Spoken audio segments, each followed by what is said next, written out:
Hello again. Um, this is the third entry, and today is 11th of February 2024. It is a Sunday, I believe. Yes, I did not go to church today, if anyone's wondering, or if I myself would be wondering. It's currently 9:37 p.m. and I've decided that in this entry I would read one of my philosophy books since I have to do a lot of reading. I think I should be reading my unread books. Well, they're not exactly unread, but I've just read just a few pages, a few chapters, and I kind of left it there. Whereas it would have been better if I actually read it entirely. So the book that I'll be continuing to read, that I'll be picking up again, would be Dialogues of Plato, um, which I left off. I think at I'm still at the apology. I think. So yeah. Yes. I'll be reading Apology from uh, Dialogues of Plato. There, it's my book, it's my copy. And I'll get back to you once I've read enough to share my thoughts on.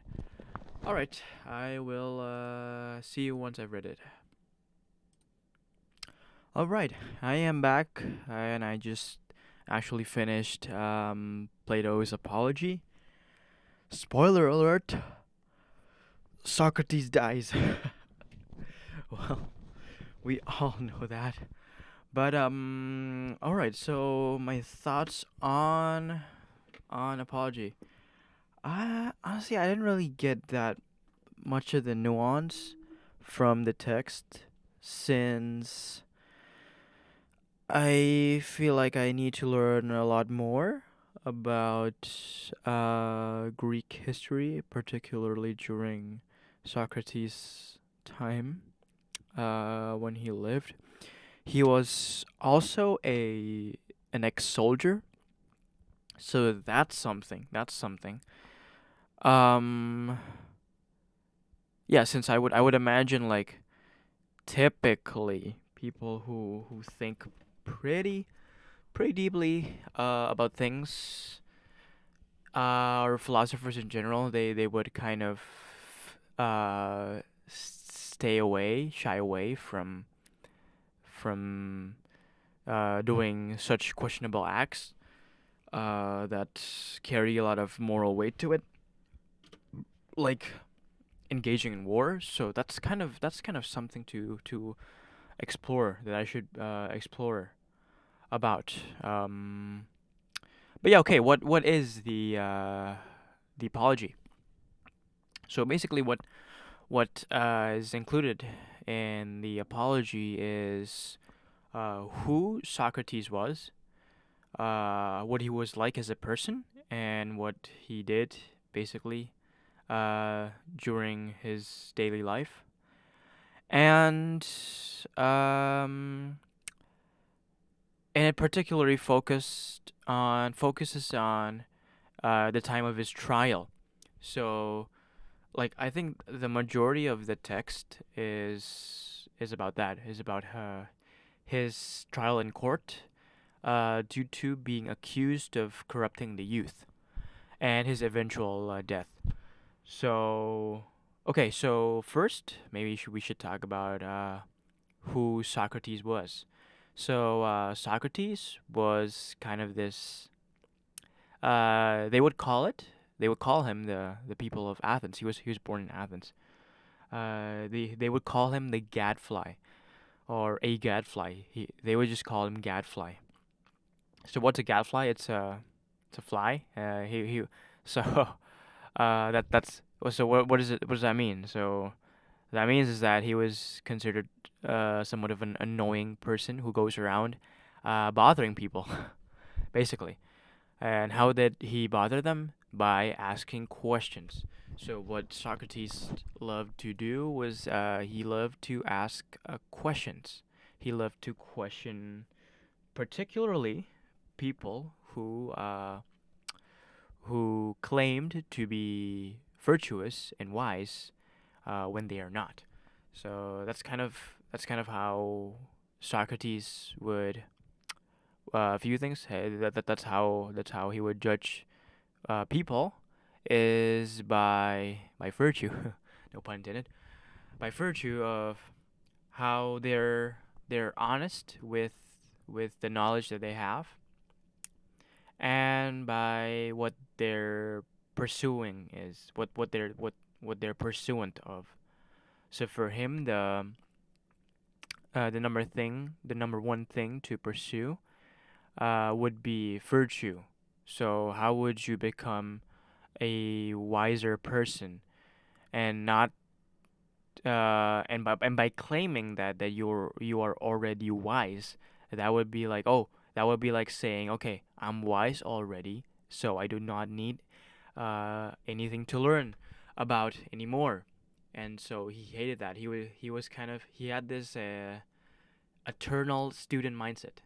He always had the student mindset. So no one is truly a teacher, a professional. No one is truly an all knower. Which is how I'll put it, I guess. I mean, yeah. So he for him, that's kind of the most the most important thing to have, is that kind of mindset. And how did this come about? How did he think of this? So, according to him, it came from um, a an inner voice that he's had since he was a child, and he called it the oracle. I think we should call it that, since a couple times in the text it's mentioned as the oracle or an oracle. So this oracle that was in him, it was basically this inner voice that he had, directed him to do the things that he did.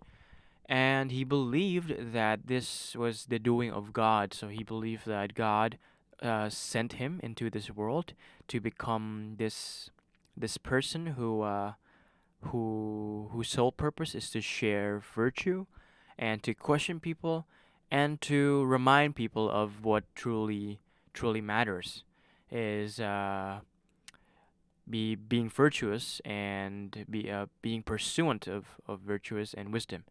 That's that was his kind of that was his belief on what his purpose was.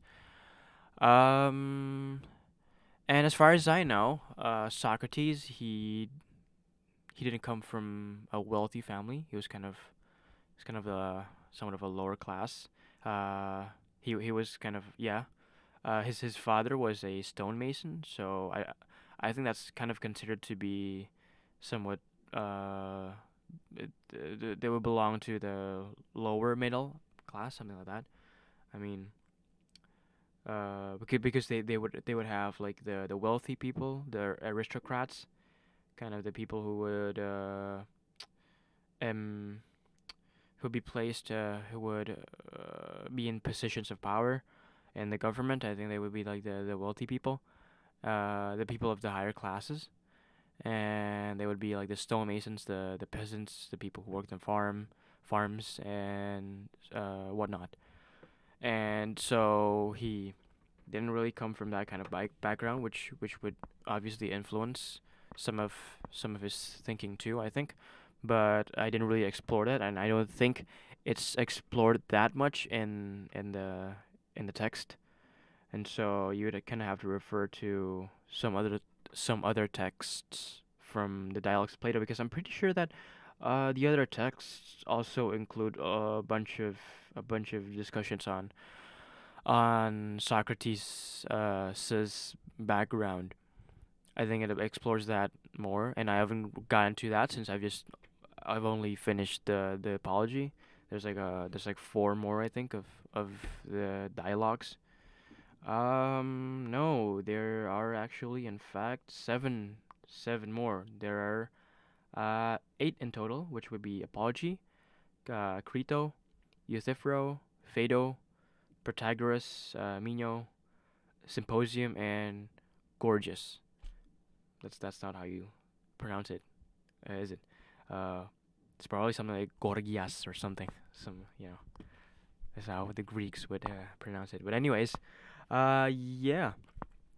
And so we've gotten kind of the background of who Socrates is as a person and what he was like. Uh, and of course, because this kind of person was not considered normal back then, you would have kind of these um, higher ups, these politicians, who claim to be wise men and who claim to know what they actually do not, according to Socrates. And I think that's probably true since since we do see that happen a lot these days. It's history repeating itself. It's an undeniable part of humanity that we lie in order to to gain something else that we want, that could maybe be argued that it is something of impulse, and he did kind of touch upon that too, which would be of the fear of death, and I think we'll get to that a bit later on. But he was accused. He was accused of corrupting the youth, and he was accused by someone else called what was his name? Was it Miletus? Who? Yeah, who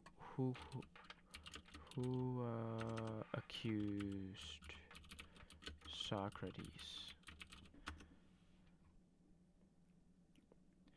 Oh, so he was accused by three separate individuals: Miletus, Anytus, and Lycon, or Lyson, or I don't know how you pronounce it. It's Lycon, but I guess you would pronounce it as Lycon in English. In English, Lycon, uh, Lyson, Lycon.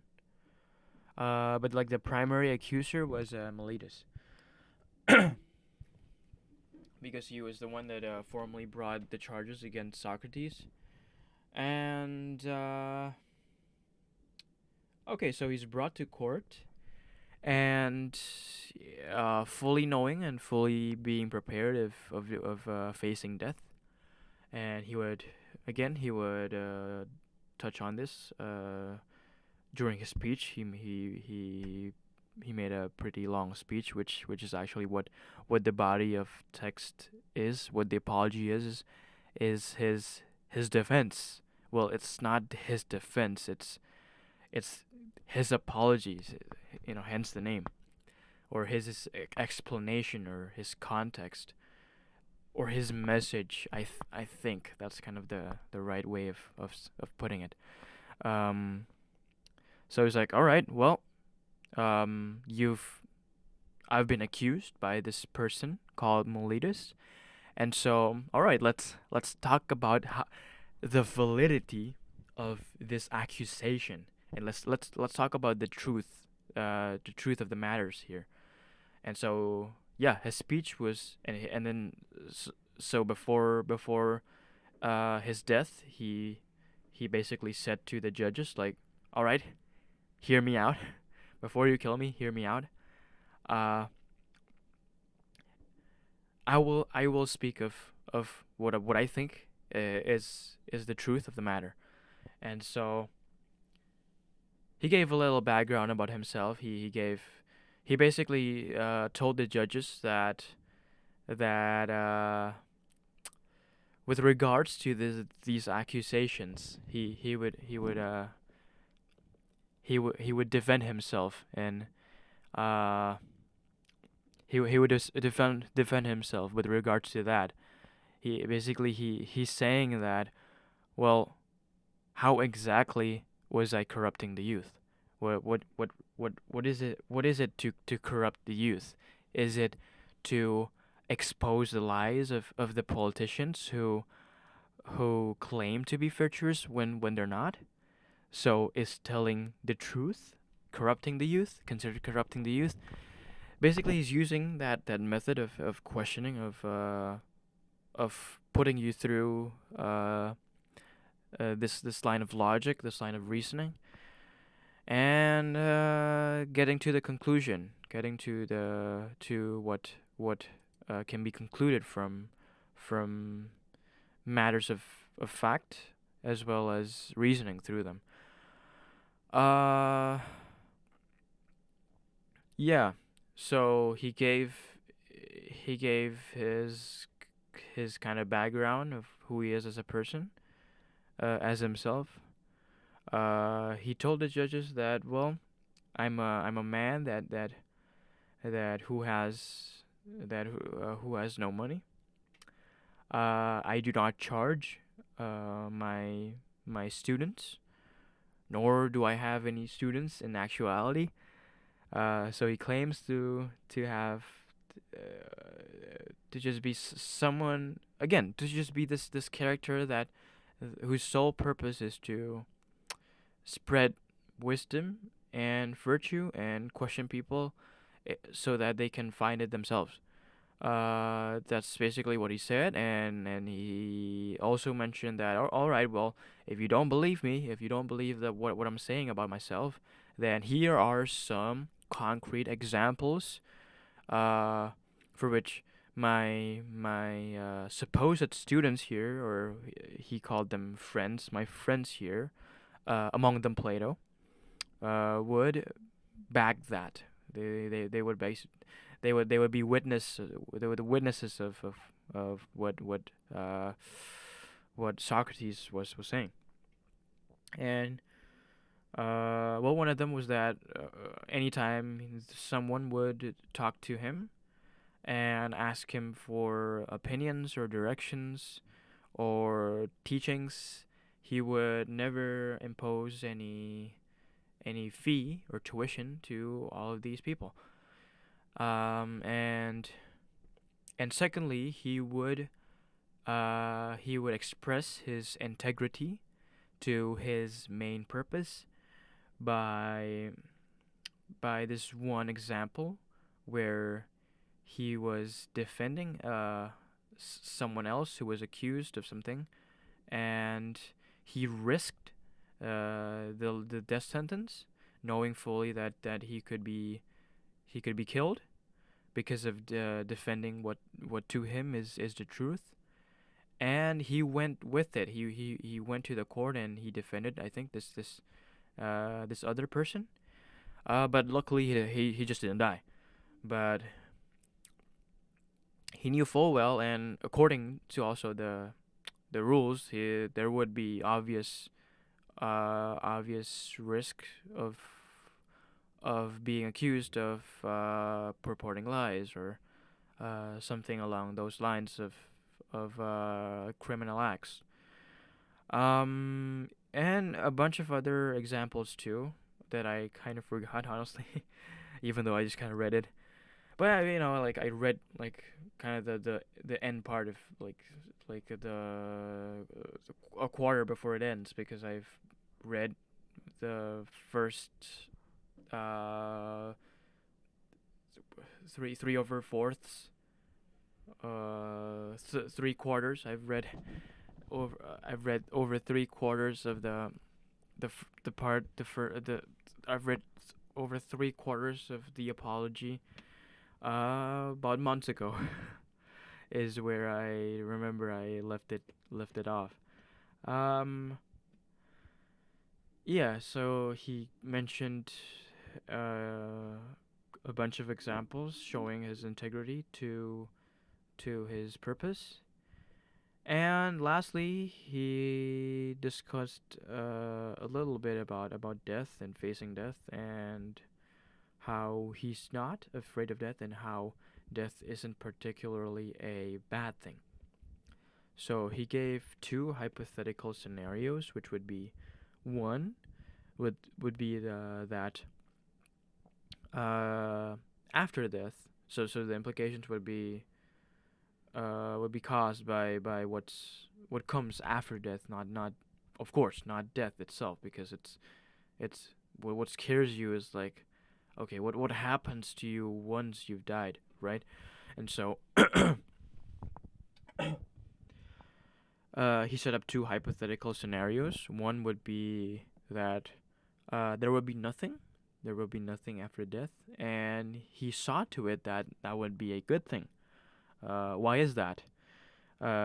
He made an analogy of a person uh, who sleeps without dreams, and the feeling that person gets after he wakes up. Yeah, after he wakes up, which would be good, because it's an uninterrupted sleep. It would just be a good night's sleep. That's how he analogized it. Uh, so yeah, according to that, he argued that death is nothing but a mere good night's sleep, but an eternal this eternal silence would be just a night's sleep. I think that's how he put it. That's how it was written in the book. Something like wait, let me just open it again, I guess. Um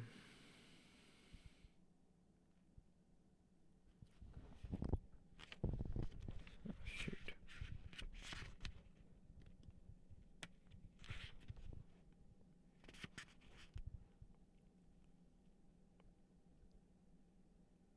So here he says, I say that to die is gain, for eternity is then only a single night. That's what he said. Okay, so that's the first hypothetical scenario. The second hypothetical possible scenario would be that you would in fact go to this heaven place, this other place, which he said that wouldn't be that would be the actually a lot of a better thing. And he saw to it that according to Greek mythology at that time, he would just be put among the greats who have died. And he who wouldn't enjoy that, who wouldn't enjoy a conversation with whoever great died at that time. I'm not that well versed in uh Greek history. But there were some names that he did mention in the he did mention. Well, that was mentioned in the book, because yeah, that's one other thing. Socrates never wrote. He didn't believe in writing. He didn't believe in taking notes. Uh, he championed conversation, and so everything that was about Socrates was written by someone other than Socrates. And who, if not Plato? Because Plato, again, he was one of his friends or students. Well, technically students.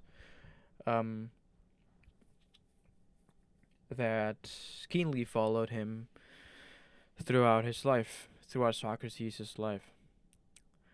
And so, yeah, after making those points, he his closing statement was about his children, and he asked only for this to the judges, that if his children were to do the things that he was accused of, literally, so would be to corrupt the youth, or uh, be found to be found to claim wisdom when they're not, claim to be virtuous when they are not, and so by any means you should put them on trial. That's basically what he said. And his closing remarks, his last words, were as he said it: "The hour of departure has arrived, and we go our ways. I to die, and you to live. Which is better, God only knows." Oh, that's such a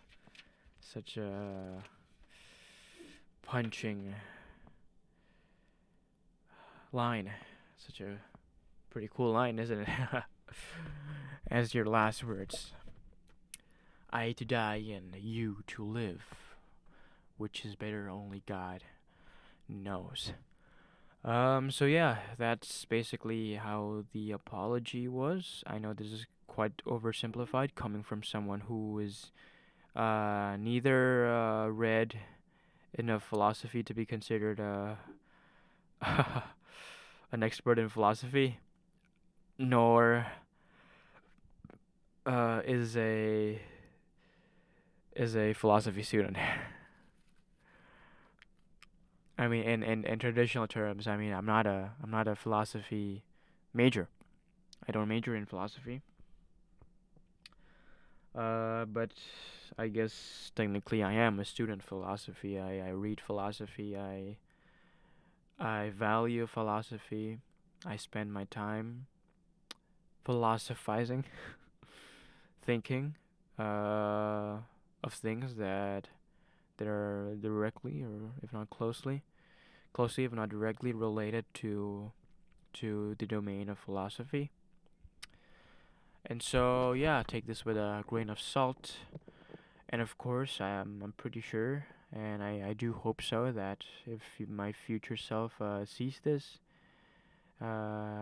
he would cringe because of how oversimplified this explanation was. Because then I hope that I would have gained more knowledge and more nuance to Western philosophy, specifically in Socrates, about Socrates, and philosophy in general. But yeah, God only knows. Or I mean, you know when you watch this in the future, of course, undoubtedly, whether that'll be true. But I truly hope so. Truly hope so.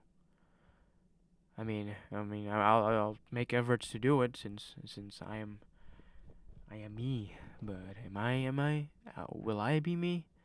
Will I be me right now? Oh, that's such a ship of Theseus problem, isn't it? But all right, yeah. I don't think I'm gonna take that long. Um, in this entry, I would just like to share my thoughts about that, to kind of use this entry to force myself to read some philosophy that I missed, uh, that I need to be reading as someone who actually likes philosophy. I should be learning about it, of course. And uh, what to start if not, of course, the dialogues of likes of Plato. Start from the beginning, from Greek philosophy.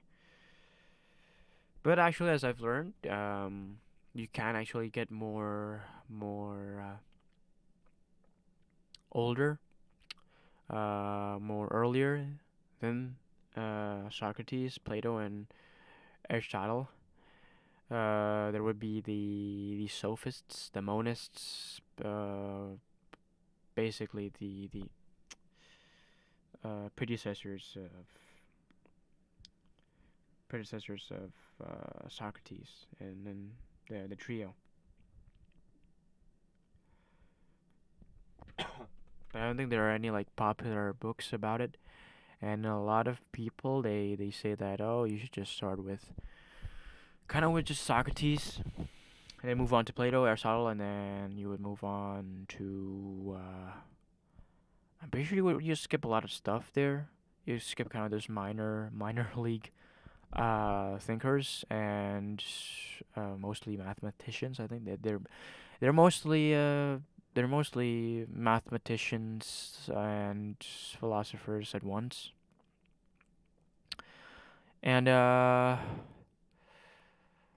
move on to medieval philosophy. There would be Thomas Aquinas and a couple other names that I can't think of right now. And you would continue to the Enlightenment period, which would be Descartes, and then move on to more rationalists, just like Descartes. I suppose there was also Hume, I think, at that point during Descartes' time. Continued by Kant.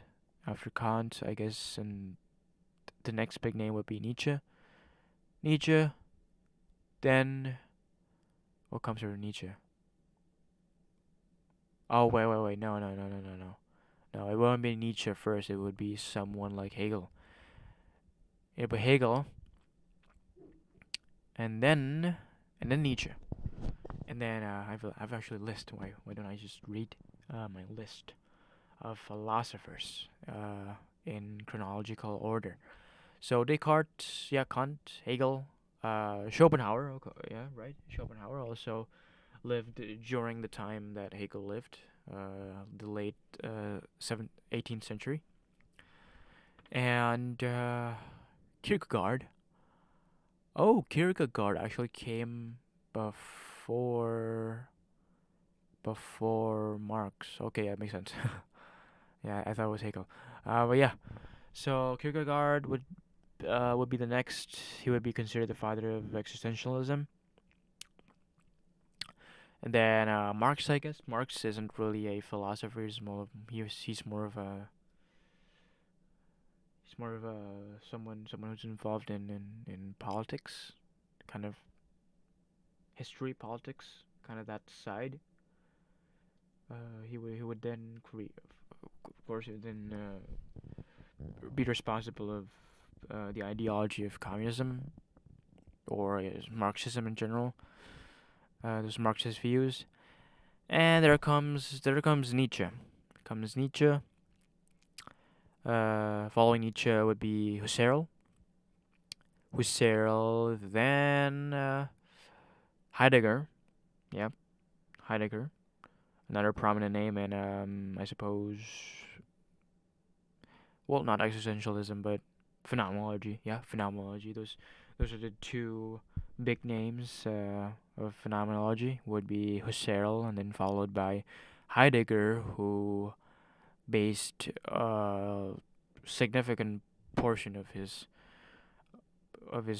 work from Husserl's work.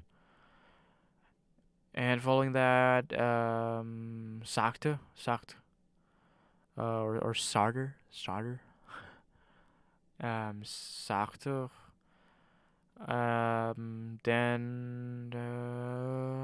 Wittgenstein, and you would move on to, of course, the postmodernists. Postmodernists like Michel Foucault, um, Jacques Derrida, Deleuze, Chomsky. Zizek, and now maybe Peterson. Peterson, I guess he's kind of a philosopher, not really, but yeah, I guess so. And yeah, you would stop at the end of the and that's basically it. That's the whole entirety of Western philosophy. And of course, you would have Eastern philosophy, which is it's another different thing. It's a whole other different thing. And I'm also very much interested in that, specifically in the works of Lao Tzu. I actually have Tao Te Ching in my collection right now, and I haven't really gotten into reading most of it. I mean, I just read some because it's like mostly poems, and for me, I'm not used to reading just straight up like those poetic side of literature where it's just like filled with poems and stuff. I'm not used to reading that, so I'm not sure how I would approach it. Um, wanting with the intention of intention of analyzing it as a philosophical work instead of like a more of a poetic with a poetic analysis, with a poetic mind, with a poetic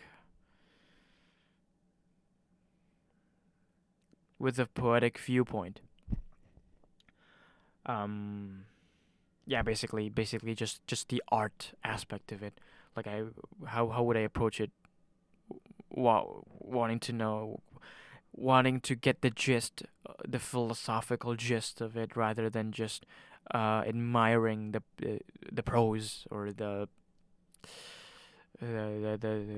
poeticness, I suppose. And then you have Confucius, of course, Confucius, and Zhuangzi. I'm not entirely familiar with Zhuangzi, but I heard a couple of interesting things about him from my philosophy class TA. I think he specializes in Zhuangzi and other philosophers too. I guess Eastern philosophers. I'm not really that familiar again with Eastern philosophers. Pretty ironic too, I guess, since I am from the East. But I guess like generally like globally, I don't, Eastern philosophy isn't as known as Western philosophy. Once you get into philosophy, it's like boom Descartes, boom Nietzsche, like or just Nietzsche. I think Nietzsche is like a really popular name. I feel like it's close to a household name now, Nietzsche, and unfortunately how much he's misinterpreted and a lot of the myths surrounding him due to his popularity. I feel like, which for starters would be the fact that he is not a nihilist. Nietzsche was not a nihilist. Boom. For those of you who who just got started into reading philosophy, or those angsty teenagers uh, who who was raised by super religious parents and who grew up hating their parents. Boom. Oh man, no. All of what I based my beliefs on aren't true. Nietzsche wasn't a nihilist. Yeah, he wasn't a nihilist. He was actually worried about people being nihilists. He was a or an existentialist. He was an existentialist, which would be someone who is characterized by uh, seeking the meaning in life. So, in the pursuit of searching meaning, and that would differ among other philosophers, among the existentialists themselves. Um, yeah, basically that. I need to do a lot more reading, and I feel like I should sharpen my English speaking skills. I do find myself see just like this, a lot of pauses, a lot of ums, a lot of hesitation when it comes to speaking, and see there it is again. Uh, there it is again. How it's not attributed to how I wouldn't attribute it to to me thinking, to me trying to arrange my or to specify my thoughts. It has more to do with the fact that I can't structure, the fact that I can't find the exact words to say it. So the thoughts are there. It's just that my English skills aren't is crappy. Isn't enough to accommodate for for the thoughts themselves. So I just get stuck in the way I have to phrase my sentences, and a good amount of time, uh, a bunch of occasions, I've found that I get stuck on a particular word. Yeah, I just wouldn't find the word, or I would just forget it. Uh, and I would get frustrated at that since it'd be a lot nicer and it'd be a lot more see, there it is. Time saving. Uh, to be able to find the word and just not stop speaking and just keep on speaking and just essentially be fluent would be a lot more nice. And maybe if you ask why I prefer to use English when I'm speaking of these things, or things that are related to philosophy, or things that are related to what I'm interested in. It's to do with the fact that English has a lot more words that are able to specifically that I can specifically pinpoint to what I specifically mean. And I like being specific. Specific. I like to be specific. I like to be particular about things. Um, of course,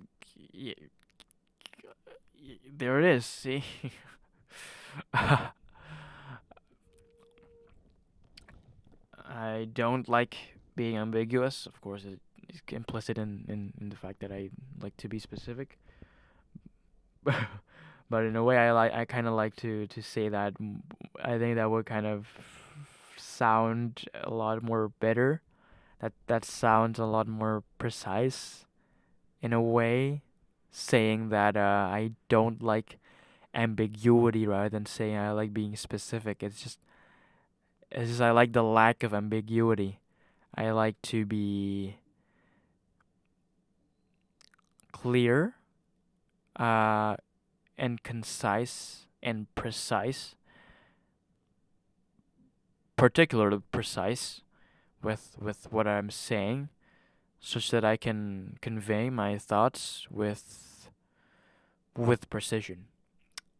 Yes, with I just like to convey my thoughts with precision so that the other person would be able to know exactly what I mean.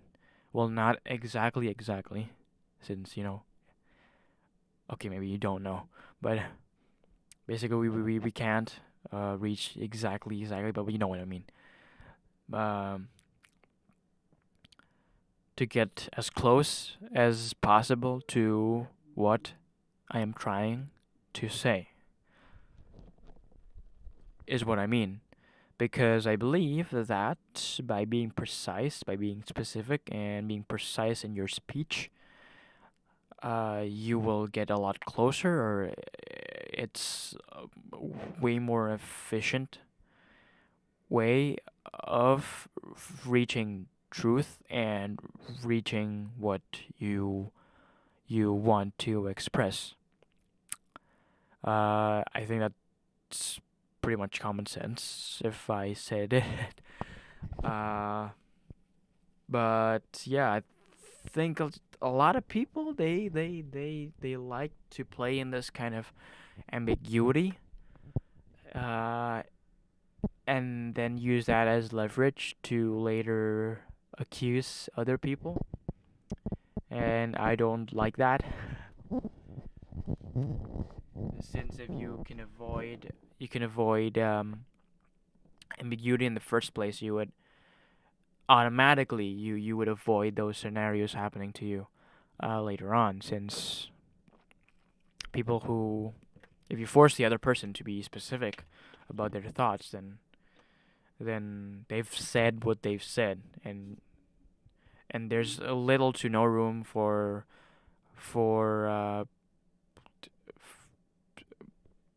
see, I'm thinking of the word now. For multiple ways, branching and often unrelated ways to interpret what has been said. That's what I'm saying, yeah.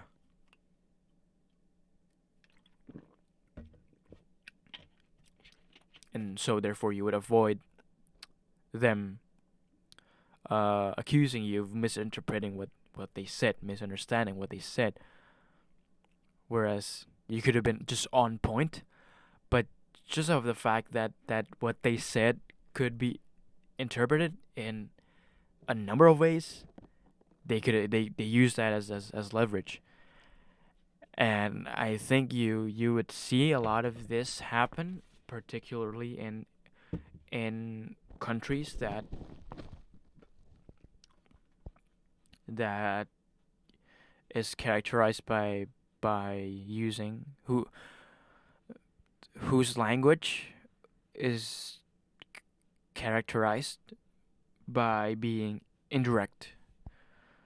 Because there's a lot of play there. There's a lot of play, and oftentimes you have to read between the lines. You have to see the implicit message, which, in a way, if you look at it from a poetry standpoint, it's there's a lot more room to be to express yourself, and for the poem to be, for the words to be interpreted. And in a way, it's like it's pretty, it's beautiful, it's nice, it's interesting how a poem can mean so many things and have all those meanings kind of be tied to one central theme, something like that. But in the world of philosophy, in the world of in a domain, in any domain that which requires that kind of precision in thinking and in reasoning, which mostly I am interested in, such as, well, philosophy, and the sciences, uh, you would generally stray away from being ambiguous. If not, that's like the worst thing you can do in science and philosophy, or in science, I think. In philosophy, I think you can get away with that. Like, a lot of philosophers get away with that. But then eventually people come to know that, oh, that's just how they express themselves. Maybe there's like some other nuance to this, but that's another thing. Um, but yeah, that's my defense. That's my apology of wanting to be precise. And I know the contrary. Like I know what it feels like to use that ambiguous way of conveying your thoughts, because I'll admit that I've used it as my own leverage to again to get away with certain things, get away with certain things that I would otherwise not if I had used more precise language.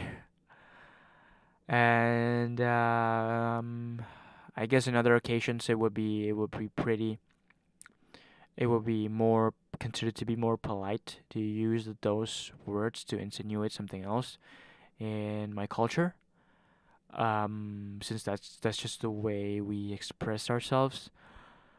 But yeah, when it comes to stuff that I am actually interested in, and actually want to have a productive conversation, I would rather be uh too precise than none at all. So yeah, it's almost an hour, and I want to keep these entries to be less than an hour, so that I don't waste my time on just talking whatever. But yeah, and try to keep it concise as possible so that future me would like actually be able to rewatch this and gain substance from it. Or I don't know. But yeah, let's just end it here, and I will see myself uh next time. Okay.